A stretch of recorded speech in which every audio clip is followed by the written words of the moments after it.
Krishnakumar Narula versus state of Jammu and Kashmir ಅಂತ. ಇಲ್ಲಿ issue ಏನಾಗಿತ್ತು ಅಂತಂದ್ರೆ, ಸಮಸ್ಯೆ ಏನಾಗಿತ್ತು ಅಂತಂದ್ರೆ, ದಾರು ಮಾರೋದು ಅಂದ್ರೆ ಲಿಕರ್ ಮಾರೋದು ಕೂಡ ಮೂಲಭೂತ ಹಕ್ಕೇನ? ಅದು liquor dealing is protected under 19 sub class 1 G. ಇಲ್ಲಿ ಕ್ವಶನ್ ಅರೈಸ್ ಆಗ್ತೈತಿ ಏನಂತಂದ್ರೆ, ದಾರು ಮಾರೋದು ಕೂಡ ಆರ್ಟಿಕಲ್ 19 ಸಬ್ ಕ್ಲಾಸ್ 1 G ನ ಅಂಡರ್ದೊಳಗೆ ರಕ್ಷಣೆ ಪಡ್ಕೋತೈತೇನ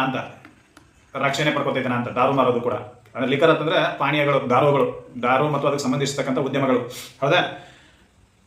ಈ ರೀತಿಯಾಗಿರ್ತಕ್ಕಂಥ ಉದ್ಯಮಗಳು ಕೂಡ ಆರ್ಟಿಕಲ್ 19 ಸಬ್ ಕ್ಲಾಸ್ 1 G ನ ಅಡಿಯಲ್ಲಿ ರಕ್ಷಣೆ ಪಡ್ಕೋತಾವೇನ ಅಂತೇಳಿ ಕ್ವಶನ್ ರೈಸ್ ಆಯ್ತು. ಅವಾಗ ಸುಪ್ರೀಂ ಕೋರ್ಟ್ ಹೇಳಿತ್ತು ಸಿನ್ ಗುಡ್ಸು ಕೂಡ ಪ್ರೊಟೆಕ್ಷನ್ ಪಡ್ಕೋತಾವೆ, ಆದ್ರೆ ರೀಸನೇಬಲ್ ರಿಸ್ಟ್ರಿಕ್ಷನ್ ಅನ್ನ ಹಾಕಬಹುದು ಅಂತೇಳಿ. ಈ ರೀತಿಯಾಗಿರ್ತಕ್ಕಂಥ ವ್ಯಾಪಾರವು ಕೂಡ ಯಾವುದು ದಾರು ಮಾರೋದು ಕೂಡ ಎಲ್ಲಿ ಆರ್ಟಿಕಲ್ 19 ಸಬ್ ಕ್ಲಾಸ್ 1 ಅಡಿಯಲ್ಲಿ ನೀನು ಕೈಗೊಳ್ಳಬಹುದಾಗಿರ್ತಕ್ಕಂಥ ವೃತ್ತಿ ಹೌದು. ಆದ್ರೆ ರಿಸ್ಟ್ರಿಕ್ಷನ್ ಏನಪ್ಪಾ ಅಂತಂದ್ರೆ ಸ್ಟೇಟ್ ಲೈಸೆನ್ಸ್